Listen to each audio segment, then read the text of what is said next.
me forever on fire. Bagalkot ಜಿಲ್ಲೆಯ ಮುಧೋಳ ತಾಲೂಕು ಬಿಜೆಪಿಯಲ್ಲಿ ಎಲ್ಲವೂ ಸರಿ ಇಲ್ಲ ಅಂತ ಗೊತ್ತಾಗ್ತಾ ಇದೆ. ಇದೀಗ ಉಚ್ಚಾಟನೆ ಫೈಟ್ಗೂ ಕೂಡ ಅದು ಸಾಕ್ಷಿಯಾಗಿದೆ. ರಾಮಣ್ಣ ತಳೇವಾಡ ಉಚ್ಚಾಟನೆಗೆ ಬೆಂಬಲಿಗರು ಮುತ್ತಿಗೆ ಹಾಕಿದ್ದಾರೆ.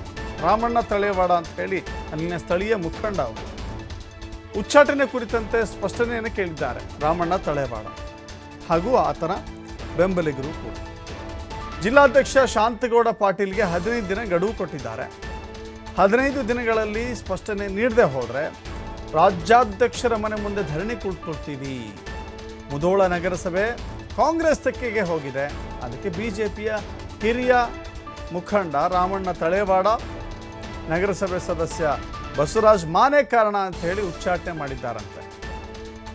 ಯಾರು ಬಿಜೆಪಿ ಕಟ್ಟಿದ್ದಾರೋ ಅವರಿಗೆ ಮರ್ಯಾದೆ ಇಲ್ಲ. ಗೋವಿಂದ ಕಾರಜೋಳ ಮಗ ಏನು ಹೇಳ್ತಾನೋ ಅದೇ ಫೈನಲ್ ಆಗುತ್ತೆ.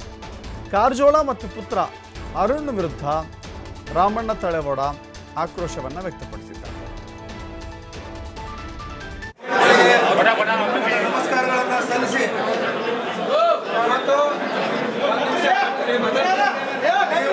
ಇಷ್ಟೊಂದು ದೊಡ್ಡ ಸಂಖ್ಯೆ ಒಳಗೆ ಬರ್ತಾರಂತ ಗೊತ್ತಿದ್ರೆ ನಾವು ಮಾಹಿತಿ ಹಚ್ಚುವಂಥ ವ್ಯವಸ್ಥೆಯನ್ನು ಮಾಡ್ತಿದ್ವಿ.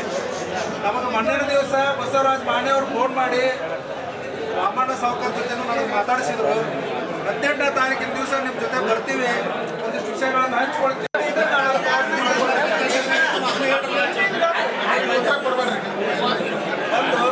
ಈಗಾಗಲೇ ರಾಮಣ್ಣ ಸಾವ್ಕಾರ್ ಅವರು, ಮಾನೆ ಅವರು, ವಕೀಲರು ಇವರೇನು ಒಂದಿಷ್ಟು ವಿಷಯಗಳನ್ನು ಹೇಳ್ಯಾರ.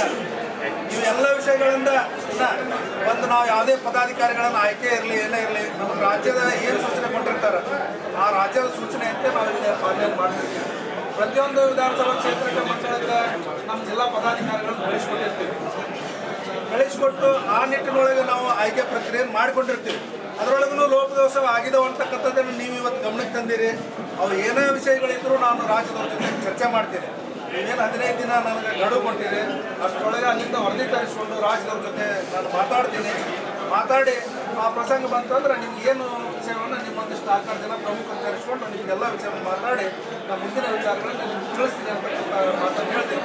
ಇವತ್ತು ಇಲ್ಲಿವರೆಗೂ ಏನು ಘಟನಾವಳಿಗಳು ನಡೆದವು ನೀವು ಸಹಿತ ನನಗೆ ಅದು ಒಂದು ನೋಟಿಸ್ ಅವ್ನು ಕಾಂಗ್ರೆಸ್ ಅದು ನಮ್ಮಲ್ಲಿ ಹಿಂದುತ್ವ ಗಣಪತಿಗೆ ಮೇನ್ ಆರೋಪಿ ಇದ್ದಾವ.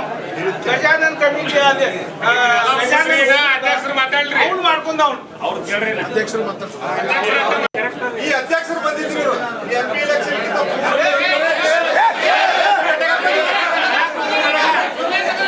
ಇವ್ರು ಅವಾಗ ಒಂದು ಮಾತು ಕೊಟ್ರು. ಏನ್ ಕೊಟ್ರು? ಈ MP ಎಲೆಕ್ಷನ್ ಮಾಡ್ರಿ, ಮುಂದೆ ನಾವು ಯಾವ್ದಾರ ಒಂದು 15 ದಿನ ತೀರ್ಮಾನ ಮಾಡ್ತೀವಿ ಅಂದ್ರು. MP ಎಲೆಕ್ಷನ್ 2 ದಿವಸ ಆಯ್ತು, ನೀವ್ ಯಾಕೆ ಸುಮ್ ಕೂತ್ರಿ? ನಿಮಗೆ ಅಧಿಕಾರ ಕೊಟ್ಟಾರ, ನೀವು ಸುಮ್ ಕೂತ್ರಿ. ಯಾಕೆ ಆಕ್ಷನ್ ತಗೊಳ್ಳಿಲ್ಲ? ಹೇಳಿದ್ರಿ ನೀವು, ಏನ್ ಹೇಳಿದ್ರಿ ನೀವು? ಸಿದ್ದು ಸೌದಿ ಅವರು ನೀವು ಬಂದ ಹೆಂಕಂಚಿ ಅವ್ರ ನೀವು ಇದ್ರಿ ಅಲ್ಲಿ. ಏನ್ ಹೇಳಿದ್ರಿ? 15 ದಿನ ನಾವು ತೀರ್ಮಾನ ತಗೋತೀವಿ, ಯಾರಿಗೂ ಯಾರು ಮೋಸ ಮಾಡಬಾರ್ದು ಅಂತಂದ್ರಿ. ನಾ ಹೇಳಿನಿ ಮೋಸಗಾರನ ಮೋಸದಿಂದ ತಿಳಿಸುನು, ಬೇರೆ ಕ್ಷೇತ್ರದಾಗ ಪ್ರಚಾರ ಮಾಡೋನು, ಇಲ್ಲಿ ಮಾತ್ರ